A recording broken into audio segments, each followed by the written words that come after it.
Friends, ఇవాల్టి వీడియోలో ఫెక్సెల్ ల్యాబ్లో అను ఫాంట్స్ ఎలా ఉపయోగించాలి అన్నది తెలుసుకుందాం.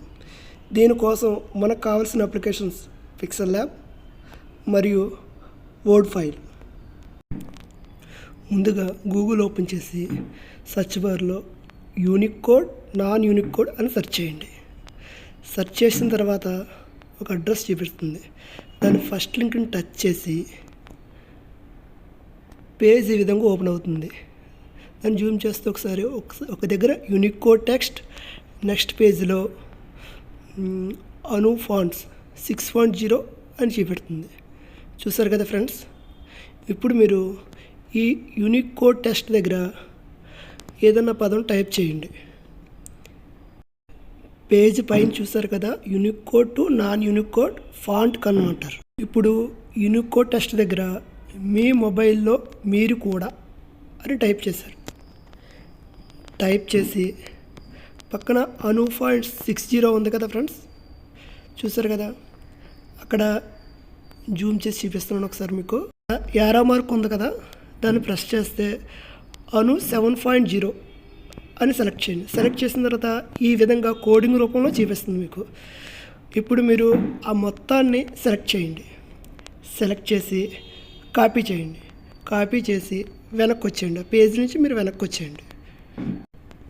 మీరు ముందు చూపించిన వర్డ్ ఫైల్ ఓపెన్ చేసి, ఈ వర్డ్ ఫైల్ గూగుల్ ప్లే స్టోర్లో ఉంటుందండి, లేకపోతే నేను డిస్క్రిప్షన్లో లింక్ ఇస్తాను, అక్కడి నుంచైనా మీరు డౌన్లోడ్ చేసుకోవచ్చు. నేను ఇచ్చిన వర్డ్ ఫైల్ ఫస్ట్ వాట్సాప్లో ఎవరికైనా షేర్ చేయండి. షేర్ చేసిన తర్వాత ఈ విధంగా ఓపెన్ చేయండి. ఓపెన్ చేస్తే ఫైల్ ఈ విధంగా ఓపెన్ అవుతుందండి. చూసారు కదా ఫ్రెండ్స్. ఇప్పుడు మీరు దాన్ని డబల్ ట్యాప్ చేయండి. ఒకసారి డబల్ ట్యాప్ చేస్తే ఎడిట్ అనే ఆప్షన్ చూపించింది కదా, దాన్ని ఒకసారి ఫ్రెష్ చేయండి. ఫ్రెష్ చేసి ఇంత కాపీ చేసిన దాన్ని ఇక్కడ పేస్ట్ చేయండి. ఈ విధంగా చూపిస్తుంది. ఇప్పుడు మీరు ఈ మొత్తాన్ని కూడా ఒకసారి డబల్ ట్యాప్ చేస్తే సెలెక్ట్ అవుతుంది. అప్పుడు దీన్ని కాపీ చేయండి. మళ్ళీ కాపీ చేస్తే కింద బాక్సులు సింబల్ చూపెడుతున్నాయి కదా, అలా చూపెడితే కరెక్ట్గా వర్క్ అయినట్టు, లేకపోతే మీరు తప్పుగా చేశారని అర్థం.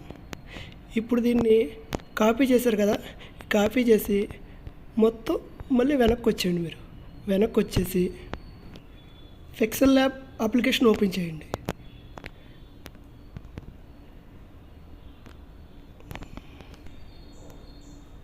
ఓపెన్ చేసిన తర్వాత ఈ విధంగా పేజ్ ఓపెన్ అవుతుంది. న్యూ టెక్స్ట్ ఉంది కదా, దాన్ని డబల్ ట్యాప్ చేయండి. ఒకసారి న్యూ టెక్స్ట్ అని చూపెడుతుంది కదా, దాన్ని మొత్తాన్ని రిమూవ్ చేసేయండి. మొత్తాన్ని తీసేయండి. ఒకసారి తీసేసి అక్కడ లాంగ్ ప్రెస్ చేయండి.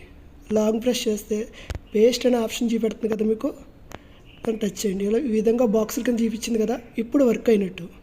మీరు ఏం చేస్తారంటే ఓకే చేయండి. ఇది మొత్తాన్ని టెక్స్ట్ ఏం చూపించట్లేదు కదా, ఇక్కడ కింద ఏ అనే సింబల్ ఉంది కదా, దాన్ని టచ్ చేయండి. ఒకసారి అక్కడ స్క్రోల్ చేస్తే ఫాంట్స్ అనే ఆప్షన్ చూపెడుతుంది, అది ఓకే చేయండి.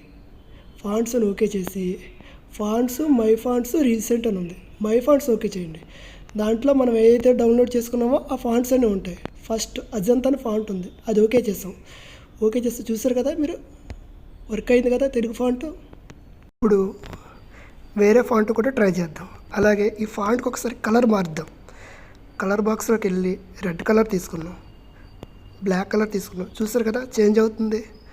అదేవిధంగా ఈ ఫాంట్ చూసారు. నెక్స్ట్ ఫాంట్ వేరే ఫాంట్ కూడా ఒకసారి ట్రై చేద్దాం.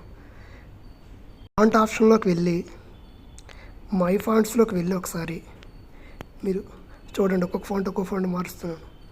ఫైన్ చేంజ్ అవుతుంది కదా, ఒకసారి మీరు గమనించండి. ఒక్కొక్కటి మారుస్తున్నాను చూడండి, చేంజ్ అవుతుంది చూడండి. ఒకసారి మీరు చూసారు కదా. మీ మొబైల్లో మీరు కూడా ఇంత సింపుల్గా అను ఫాంట్స్ని మార్చవచ్చు. ఓకేనా ఫ్రెండ్స్. దీనిని మనం ట్రాన్స్పరెంట్లో సేవ్ చేసుకోవాలంటే లాస్ట్లో 4వది ఓకే చేసి అక్కడ ట్రాన్స్పరెంట్ అని ఉంది కదా, దాన్ని ఓకే చేయండి. దీన్ని సేవ్ చేయాలంటే పైన సేవ్ ఆప్షన్ ఉంది, సేవ్ యాజ్ ఇమేజ్, కింద సేవ్ టు గ్యాలరీ, ఆటోమేటిక్గా సేవ్ అయిపోద్ది. చూస్తారు కదా ఫ్రెండ్స్. వేరే ఫాంట్ కూడా ఒకసారి మనం ట్రై చేద్దాం. ఓకేనా. మీరు ఏం చేస్తారంటే కింద ఏ సింబల్లోకి వెళ్ళి ఫాంట్ ఆప్షన్లోకి వెళ్ళి మై ఫాంట్స్లోకి వెళ్ళి కింద చూడండి, ఒక్కొక్కటి చేంజ్ చేస్తుంటే చేంజ్ అవుతుంది. లాస్ట్ చూద్దారు ఒకసారి, వసుంధర అని ఉంది కదా ఫాంట్, దాన్ని ట్రై చేస్తారు. చూసారా చేంజ్ అయింది. చూసారు కదా ఫ్రెండ్స్, మీరు మొబైల్లో ఈజీగా అను ఫాంట్స్ ఉపయోగించవచ్చు.